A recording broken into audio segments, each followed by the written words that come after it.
தமிழ்நாட்டில் எங்களுக்கு ஆட்சியில் அதிகாரத்தில் வாங்கியில் அதிகாரம் இல்லாமல் நாங்கள் கட்சியை வளர்க்கல கட்சி ரைட்டு 10 எம்பி ஒவ்வொருத்தருக்கும் கொடுத்துருங்க. 3 முறை பிஜேபி தான் ஜெயிச்சிச்சு.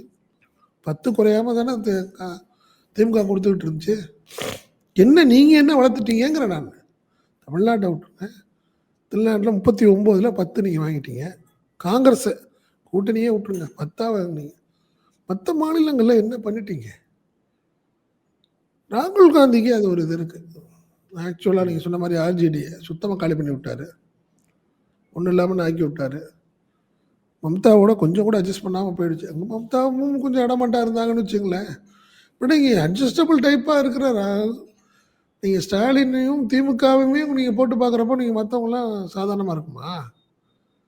நினச்சி பாருங்கள். இப்போ அவங்களுக்கு தெரியாதா? என்னை பொறுத்தவரை இந்த தேர்தலில் தான் கடைசி ஒரு வேளை இப்போ காங்கிரஸ் கீழே இறங்கி திமுகட்ட நீங்கள் கொடுக்கலாம் பார்த்துங்க பேசலாம் அப்படின்னு சொல்லி இறங்கிட்டாலும் கூட இந்த தேர்தல் ஒன்றும் பெரிய பாதிப்பு வராதுன்னு நினைக்கிறேன். நீங்கள் ஜெல்லா வாங்கலா ஒர்க் அவுட் ஆகுமான்னா கண்டிப்பாக நீங்கள் டிடிவி ப்ளஸ் எடப்பாடி பழனிசாமி சொல்லுங்கள்.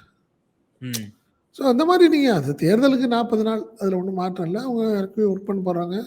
ஒன்றும் பிரச்சனை இல்லைன்னாலும் கூட கடைசி என்னை பொறுத்தவரை இதுதான் திமுக காங்கிரஸ் கூட்டணி இணைந்து சந்திக்க போகும் கடைசி தேர்தலாக தான் நான் பார்க்குறேன்.